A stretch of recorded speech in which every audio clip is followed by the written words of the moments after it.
ہماری آج کی گفتگو کا موضوع یہ ہوگا کہ روحانیت میں جو 4 سلسلے ہیں جن سے آج بھی سلسلہ روحانیت چل رہی ہے،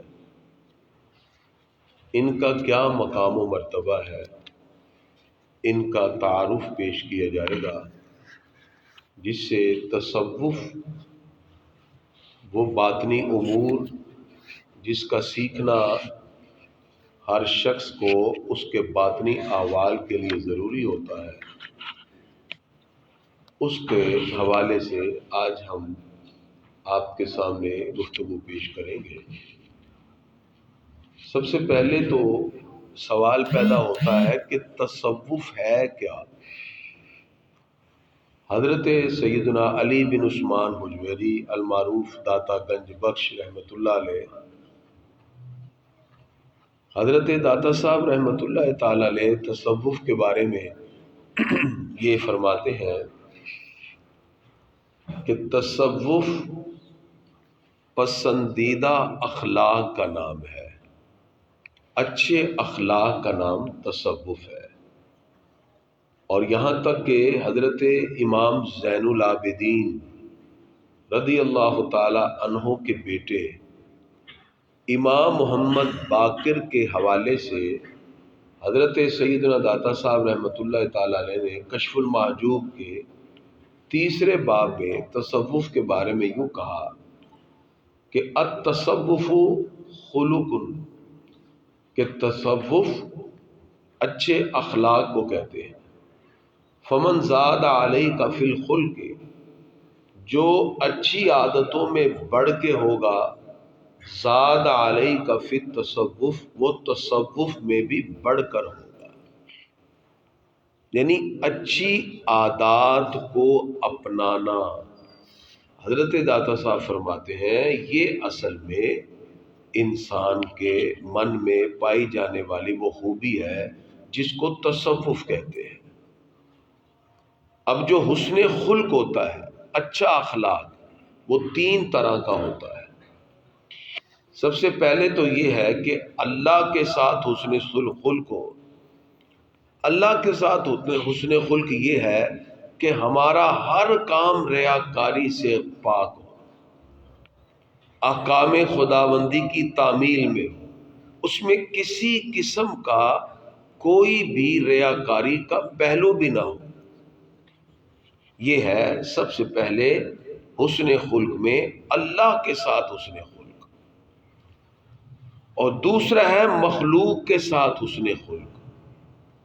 مخلوق کے ساتھ جب ہم حسن خلق کی بات کریں گے تو ہمارا بیہیویئر، ہمارے طور طریقے، ہمارے ایک دوسرے سے رویے، ہماری برداشت، ہم بدگمانی سے بچیں، ہمارا دل کسی کے حوالے سے نفرت کی طرف نہ جائے، یہ تمام چیزیں جس میں ہم لوگوں سے اچھا سلوک رکھتے ہیں، یہ جو مخلوق کے ساتھ اچھا تعلق ہے، برتاؤ ہے، یہ حسن خلق کی دوسری قسم ہے۔ اور تیسرا ہے خود اپنی ذات کے ساتھ حسن خلق۔ آپ کی اپنی ذات کے ساتھ حسن خلق کیا ہے کہ آپ اپنی نیگیٹو فورسز پر کنٹرول حاصل کریں، خواہشات نفسانی پر اپنا قابو رکھیں، شیطان کی مطابقت نہ کی جائے۔ تو جب بندہ اپنے آپ کو، اپنے نفس کو ان گناہوں سے روکتا ہے تو کہا جاتا ہے کہ یہ بندے کا اپنے آپ کے ساتھ حسن خلق ہے۔ تو اس طرح حسن خلق کے 3 مختلف معنی بن گئے، یعنی اللہ کے ساتھ حسن خلق، لوگوں کے ساتھ اور اپنے ساتھ۔ اور اسی حسن خلق کو تصوف کہا جاتا ہے۔ نبی کریم صلی اللہ تعالی علیہ وآلہ واصحابہ وبارک وسلم آپ کی بارگاہ میں بیٹھنے والے لوگوں کا محور و مرکز صرف رسول اللہ صلی اللہ علیہ وسلم تھے۔ میں اب رسالہ کشیریہ پہ آ چکا ہوں، اس کے باب فی ذکر مشائخ ہذہ طریقہ میں تصوف کے حوالے سے امام کشیری لکھتے ہیں کہ نبی کریم صلی اللہ علیہ وسلم کے دور میں صحابہ کرام کے لیے سب سے بڑھ کر یہ تھا کہ انہیں رسول اللہ صلی اللہ علیہ وسلم کی صحبت نصیب ہو گئی، اس سے بڑھ کر اور کوئی سعادت ہی نہیں تھی اور کوئی فضیلت ہی نہیں تھی۔ اس کے بعد اگلے دور میں تابعین کے لیے سب سے بڑی فضیلت یہی تھی کہ ان کو صحابہ کرام کی صحبت نصیب ہو گئی، وہ صحابہ کرام کی صحبت میں بیٹھے۔ اس سے آگے جو اتباع تابعین ہیں ان کے لیے سب سے بڑی یہ سعادت تھی کہ ان کو تابعین کی صحبت نصیب ہو گئی۔ اس طرح یہ سلسلہ چلتا چلتا چلتا، یعنی کہ صحبت کا اثر ہر دور میں نمایاں رہا۔ دور رسالت امام صلی اللہ علیہ وسلم، جب ہمارے آقا علیہ الصلوۃ والسلام ہین حیات میں موجود تھے تو صحابہ کرام کے لیے سرکار دو عالم علیہ الصلوۃ والسلام کی مجلس اختیار کرنا، ان کی صحبت میں بیٹھنا سب سے بڑی سعادت۔ اس کے بعد تابعین کے لیے صحابہ کی صحبت اختیار کرنا سب سے بڑی سعادت، تبع تابعین کے لیے تابعین کی صحبت اختیار کرنا سب سے بڑی سعادت۔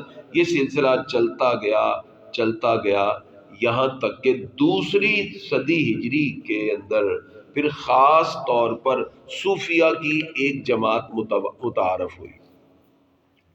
اگر ہم اس کا حضور صلی اللہ علیہ وسلم کے دور میں مشاہدہ کرنا چاہیں تو مسجد نبوی میں کچھ افراد تھے جو صفہ کے چبوترے پر بیٹھتے تھے، بعد نے یہ بھی لکھا کہ یہ صوفیہ کی پہلی جماعت تھی جو حضور صلی اللہ علیہ وسلم کے بارگاہ میں آئے اور گھر بار چھوڑ کر پھر حضور صلی اللہ علیہ وسلم کے ہی ہو گئے۔ یہ پہلی جماعت تھی صوفیہ کی۔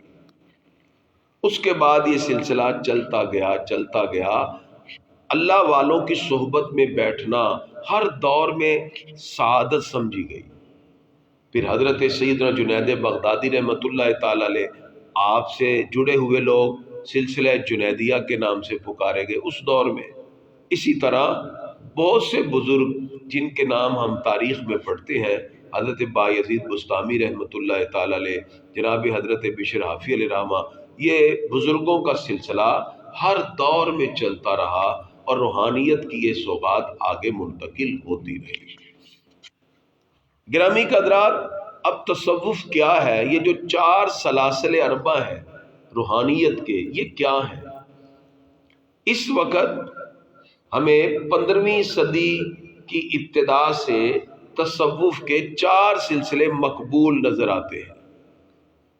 ان 4 سلسلوں میں پہلا سلسلہ قادریہ ہے، جس کے بانی غوث سمدانی، قطب ربانی، شہباز لامکانی، پیر پیرا، میر میرا، شہنشاہ بغداد، حضرت سیدنا غوث الورا سید عبد القادر جیلانی رحمۃ اللہ تعالی علیہ، جو 470 ہجری میں پیدا ہوئے اور 561 ہجری میں آپ کا وصال ہے۔ حضور صلی اللہ تعالی وسلم کے ظاہری دنیا سے وصال کے 500 سال بعد سلسلہ قادریہ، اس میں آپ کا روحانی تصرف کا سلسلہ جاری ہے۔ اسی طرح دوسرا سلسلہ جس کو سلسلہ چشتیہ کے نام سے پکارا جاتا ہے، اور اسی طرح تیسرا سلسلہ سہروردیہ ہے جو سلسلہ سہروردیہ کے نام سے پکارا جاتا ہے، اور چوتھا سلسلہ نقشبندیہ ہے جو سلسلہ نقشبندیہ کے نام سے متعارف ہے۔ اب یہ جو سلاسل ہیں ان کا روحانی سلسلہ جاری ہے اور یہ قیامت تک جاری رہے گا۔ ان کی روحانی سوغات کہاں سے آئی؟ نبی کریم صلی اللہ تعالی علیہ وسلم اعلان نبوت سے پہلے آپ غار حرا میں جلوہ فرما ہوتے، تنہائی میں چلے جاتے اور تنہائی میں جا کے حضور اکرم صلی اللہ تعالی علیہ وسلم اللہ کی عطا سے 4 ذکر کیا کرتے تھے۔ کتنے جی؟ 4 ذکر۔ یہ جو اذکار ہیں 4، حضور اکرم صلی اللہ تعالی وسلم اللہ کی عنایت سے غار حرا میں تنہائی میں بیٹھ کے فرماتے ہیں 4 اذکار۔ نبی کریم صلی اللہ تعالی علیہ وسلم نے ان 4 اذکار میں سے ایک ذکر جناب سیدنا حضرت ابو بکر صدیق رضی اللہ تعالی عنہ کو سکھایا، اور ان میں سے جو 3 ذکر تھے حضور صلی اللہ تعالی علیہ وسلم نے اس امت کے پہلے ولی جناب سیدنا حضرت علی المرتضی شیر خدا کرم اللہ وجہہ الکریم کو 3 اذکار سکھائے۔ تو حضرت علی کے نصیب میں کتنے آئے جی؟ 3، اور حضرت ابو بکر صدیق رضی اللہ تعالیٰ کو 1، اور باقی دونوں خلفاء کو کہا آپ کو حصہ ہم قیامت کے دن دے دیں گے، ان کو عنایات پھر ہوں۔ اب یہ 2 ہستیاں ہیں جن سے روحانی تصرف کا سلسلہ شروع ہوا۔ ان میں حضرت ابو بکر صدیق رضی اللہ تعالیٰ عنہ کی بات کریں تو آپ اس درجے کے عاشق رسول ہیں کہ بڑے سے بڑا ولی بھی عشق اور محبت میں اس درجے پہ پہنچ نہیں سکتا۔ اتنے بڑے عاشق ہیں کہ تن من دھن سب کچھ سرکار پہ قربان کر دیا۔ عشق اور محبت میں اللہ تعالیٰ نے حضرت ابو بکر صدیق رضی اللہ تعالیٰ عنہ کو اعلیٰ ترین مقام عطا فرما دیا، اس لیے وہ سچے عاشق رسول ہیں۔ اس لیے بڑے سے بڑا ولی بھی ہو وہ عاشق رسول کے مقام پہ نہیں پہنچ سکتا، کیونکہ وہ تو سب کچھ حضور صلی اللہ علیہ وسلم پہ فنا کر چکے تھے، ہر چیز سرکار پہ قربان کر چکے تھے۔ تو حضرت ابو بکر صدیق رضی اللہ تعالیٰ عنہ نے یہ جو ایک ذکر سرکار کی طرف سے ملا اس کو پھر آگے منتقل کیا۔ چلتے چلتے یہ جو ذکر ہے یہ سلسلہ نقش بندیہ میں پایا جاتا ہے، اور یہ جو سلسلہ نقش بندی ہے اس کے سرخیل جو ہے وہ جناب حضرت ابو بکر صدیق رضی اللہ تعالی عنہ۔ باقی جو 3 اذکار تھے حضرت شیر خدا علی المرتضی کرم اللہ وجہ الکریم، آپ نے پھر یہ آگے حضرت امام حسن بصری کو سکھائے۔ حضور صلی اللہ علیہ وسلم نے ایک دن صحابہ کی مجلس میں کہا من کنت مولا فہذا علی مولا، جس کا میں مولا اس کے علی مولا۔ اور یہ حضور صلی اللہ علیہ وسلم نے اپنی ہی حیات میں 57 مرتبہ تقریباً 57 مرتبہ سرکار نے حضرت علی کرم اللہ وجہ الکریم کے بارے میں ارشاد فرمایا، اور وہ اس امت کے پہلے ولی گردانے گئے۔ ولایت حضور صلی اللہ علیہ وسلم کی طرف سے ٹرانسفر ہوئی۔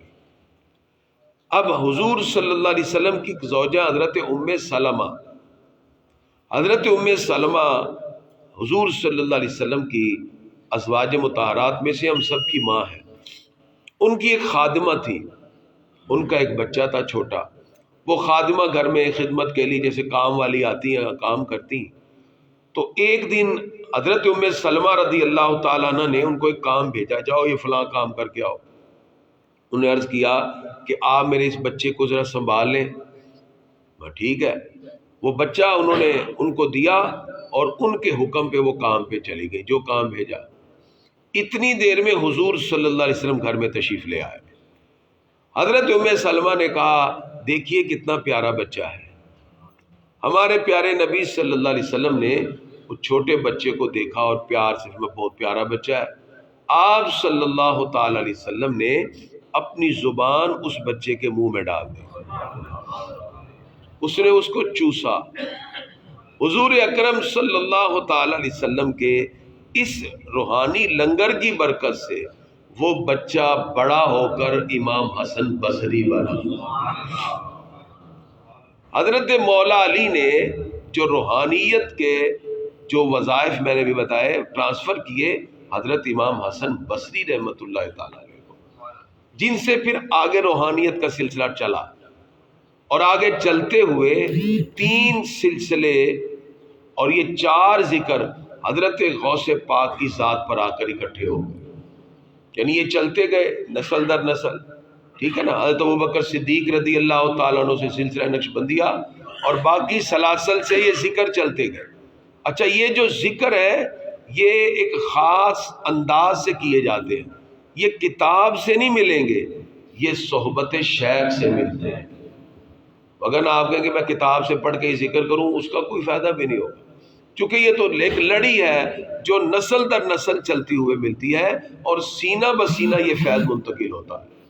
یہ جو 4 ذکر تھے غار ہرا والے، یہ چاروں ذکر آ کے حضرت غوث سمدانی، قطب ربانی، شہباز لامکانی، پیر پیرا، میر میرا، شہنشاہ بغداد، حضرت غوث پاک پہ آ کے اکٹھے ہو گئے، چاروں کے چاروں ذکر۔ پھر یہاں سے 4 سلسلے مارز وجود میں آئے، سلسلہ قادریہ، چشتیہ، اسی طرح سہروردیہ اور نقشبندیہ، 4 سلاسل۔ 3 سلسلے جو ہیں یہ حضرت مولا علی سے جا کے جڑ جاتے ہیں، سلسلہ قادریہ اور چشتیہ اور سہروردیہ، اور ایک سلسلہ نقشبندیہ جا کے حضرت ابوبکر صدیق رضی اللہ تعالیٰ عنہ سے جڑ جاتا ہے۔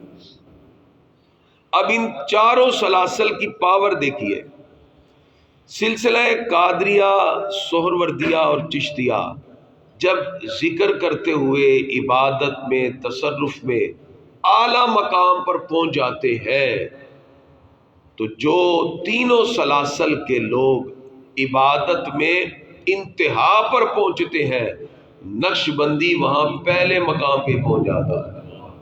یعنی اللہ تعالیٰ نے ابوبکر صدیق رضی اللہ تعالیٰ عنہ کی نسبت کی وجہ سے ان کو روحانیت میں یہ اعلیٰ مقام عطا کر دیا کہ وہ ایک ہی جس میں اس مقام پر پہنچ جاتے ہیں، سلسلہ نقشبندیہ والے۔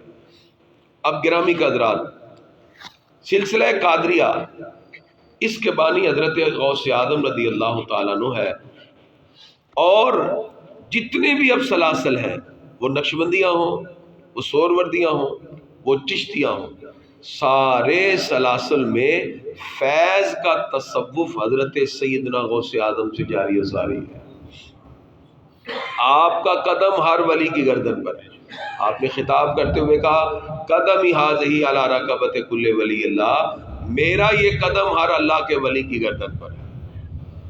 حضرت مجدد الافسانی امام ربانی، آپ نے اپنے مکتوبات کے جلد 3 اور مکتوب نمبر 123 میں حضرت غوث پاک کے بارے میں جو لفظ لکھے، آپ فرماتے ہیں تاآں کے نوبت با حضرت شیخ عبد القادر جیلانی رسید، فرمایا حتیٰ کہ حضرت شیخ عبد القادر جیلانی قدس سرہ کی باری بھی آپ پہنچی۔ حضرت مجدد پاک لکھتے ہیں وچوں نوبت این بزرگوار شد، منصب مذکور با او مفوض گشت، فرمایا جب منصب مذکور اس بزرگ کے سپرد ہوا، جب ان کے پاس پہنچا، تو وما بین ائمہ مذکورین و حضرت شیخ ہیچ کس بری مرکز مشہود نمی گردد، فرمایا پھر کوئی بھی بڑے سے بڑا امام اور شیخ بھی حضرت غوث پاک کے مرکز کے مقام تک نہیں پہنچ سکا۔ فرمایا وصول فیوز و برکات دریرا بہر کے باشد از اقتاب و نجبا بتوسط شریف او مفہوم می شود، فرمایا پھر حال یہ تھا کہ اس راستے میں جتنے اقتاب اور اولیاء نجبا ہیں، سب کو جو فیض اور برکت پہنچی ہے وہ حضرت غوث پاک کے وسیلے سے ہی پہنچی ہے۔ این مرکز غیر اورا میسر نہ شدہ عزیز جاز کے فرمودہ شعر، فرمایا یہ وہ مقام تھا جو کسی اور ولی کو نصیب نہیں ہوا۔ اس لیے حضرت غوث پاک فرماتے ہیں افلت شموس الاولین و شمسنا، فرمایا جتنے سورج نکلے پہلے ڈوب گئے، و شمسنا ابداً علی افق العلا لا تغربی، ہمارا سورج جب طلوع ہوا ہے وہ کبھی غروب نہیں ہوا۔ اب حضرت سیدنا جناب مجدد الافسانی رحمۃ اللہ تعالی علیہ وہ ہستی ہیں جن کو حضرت غوث پاک کی دستار نصیب ہوئی تھی، نسل در نسل آپ نے کہا، اور حضرت غوث پاک کی دستار آپ نے اپنے سر پہ پہنی، اس لیے اس لیول کے اور چوٹی کا بزرگ پھر نہیں آیا، کیونکہ آپ 2000 کے مجدد ہیں، مجدد الافسانی رحمۃ اللہ۔ لیکن بعد میں حضرت مجدد پاک کے بعد جو ان کے شاگرد یا ان کے جو مرید تھے، ان میں سے پھر دو گروہ بنے۔ کچھ ایسے تھے جنہوں نے کہا کہ ہمارے پیر و مرشد پر حضرت غوث پاک کا قدم نہیں ہے، تو وہ نقشبندیہ مجددیہ کہلانے لگے۔ اور کچھ نے کہا کہ نہیں، جتنے بھی ولی ہیں، خاص طور پر ہمارے بزرگ بھی، ان پر بھی حضرت غوث پاک کا قدم ہے، وہ نقشبندیہ عالیہ کہلائے۔ لیکن جو عالیہ والے ہیں روحانیت میں وہ بلند ہیں، کیونکہ مجددیہ نے حضرت غوث پاک کے بارے میں جو یہ کہہ دیا کہ ان کا قدم نہیں ہے، تو آپ صلی اللہ علیہ وسلم نے ان کی روحانیت کو سلب کر لیا، کیونکہ حضرت غوث پاک ہی وہ ہستی ہے جن کا قدم ہر ولی کی گردن پر ہے، اور ولی بنتا ہی وہ ہے جس پر مہر حضرت غوث پاک لگاتے ہیں، یہ ان کا مقام ہے۔ پھر اسی طرح سلسلہ چشتیہ ہے۔ سلسلہ چشتیہ کے پہلے جو بانی تھے وہ حضرت خواجہ ابو اسحاق شامی رحمۃ اللہ علیہ 329 ہجری کے بزرگ ہیں، اور بر صغیر میں پاک و ہند میں جنہوں نے اس سلسلے کو آگے بڑھایا وہ نائب رسول خواجہ غریب نواز حضرت خواجہ معین الدین چشتی اجمیری رحمۃ اللہ تعالی علیہ، جو اپنے شیخ خواجہ عثمان ہارونی رحمۃ اللہ تعالی علیہ کے حکم سے ہندوستان تشریف لائے، اور ہمارے اس علاقے میں جو چشتیہ سلسلہ آپ کو ملتا ہے، اس کے اندر مین جو کردار ہے وہ شیخ الاسلام والمسلمین حضرت بابا فرید الدین مسعود گنج شکر رحمۃ اللہ تعالی علیہ، وگرنہ فیض تو حضرت خواجہ عثمان ہارونی رحمۃ اللہ علیہ، اور پھر حضرت خواجہ غریب نواز علیہ رحمہ، خواجہ قطب الدین بختیار کاکی علیہ رحمہ، اور پھر حضرت سیدنا بابا فرید رحمۃ اللہ علیہ اور خواجہ نظام الدین اولیاء، اور پھر حضرت مخدوم علی احمد صابر کلیری۔ یہ سارا سلسلہ چشتیہ ہے جس کا فیض بر صغیر میں آپ کو جلتا دکھائی دیتا ہے۔ اور جو سلسلہ سہروردیہ ہے اس کے بانی حضرت شیخ شہاب الدین ابو حفص عمر بن عبداللہ سہروردی ہیں، آپ 539 ہجری میں ایران میں پیدا ہوئے، اور ان کی تصنیف عوارف المعارف ہے۔ اور سلسلہ نقشبندیہ حضرت خواجہ بہاؤالدین محمد نقشبند 791 ہجری کے بزرگ ہیں، اور بر صغیر میں حضرت مجدد الثانی رحمۃ اللہ تعالی علیہ کی ذات گرامی سے سلسلہ نقشبندیہ کو فروغ ملا۔ گرامی قدرات، یہ ساری بات کہنے کا مقصد یہ ہے، اولیاء کرام صوفیاء اگرچہ طریقت میں، مجاہدات میں، تصوف میں، مشاہدات میں، معرفت اور ریاضت اور راہ سلوک میں ایک دوسرے سے مختلف ہیں، لیکن ہر ایک کا مرکز مکین گنبد خضرا ہے۔ یہ سارے سلسلے جا کر ہمیں حضور صلی اللہ تعالی علیہ وسلم سے ملا دیتے ہیں۔ البتہ ان کا جو ترک ہے یا روحانی سلسلہ ہے یا راہ سلوک پہ چلنے کا جو انداز ہے وہ جدا جدا ہے۔ تو اس لیے گرامی قدرات، آج ہمارا موضوع سلاسل اربع کا تعارف تھا، جس میں آپ نے سمجھا کہ کس طرح حضور صلی اللہ علیہ وسلم سے جو روحانی سوغات چلی، وہ روحانی سلسلے آج بھی جاری و ساری ہے۔ وہ ذکر جو ہمارے آقا غار حرا میں کرتے تھے وہ آج 2025 میں بھی جاری و ساری ہے، وہ قیامت تک جاری رہے گا، اور وہ ان بزرگان دین کے روحانی تصرف سے جاری رہے گا۔ پیر و مرشد سے بیعت کیوں ضروری ہوتی ہے؟ حضور صلی اللہ علیہ وسلم نے اس وقت سورہ فتح میں موجود ہے، صحابہ کرام سے بیعت لی۔ اللہ تعالیٰ فرماتا ہے ان الذین یبایعونک انما یبایعون اللہ، محبوب یہ لوگ آپ سے بیعت نہیں کر رہے، یہ تو اللہ سے بیعت کر رہے ہیں۔ اب یہی جو بیعت کا سلسلہ ہے جو کسی شیخ سے انسان کرتا ہے، یہ چلتے چلتے اسے رسول اکرم صلی اللہ علیہ وسلم کی بارگاہ تک پہنچا دیتا ہے، اور وہاں سے اسے اللہ کا قرب نصیب ہو جاتا ہے۔ اسی روحانی تصرف کو سلاسل اربع کے اندر ایک روحانی کیفیت کے ساتھ متقویف کیا جاتا ہے۔ اسی لیے گرامی قدرات، اللہ تعالیٰ نے ان روحانی سوغات کی کیفیات کو آج بھی ہمارے دلوں کے اندر خوبصورت انداز میں پیدا کیا۔ پروردگار ان اولیاء کرام کا ذکر سنتے ہوئے ان کے مشرب کو اپنانے اور تعلیمات پہ عمل پیرا ہونے کی اللہ تعالیٰ ہم سب کو توفیق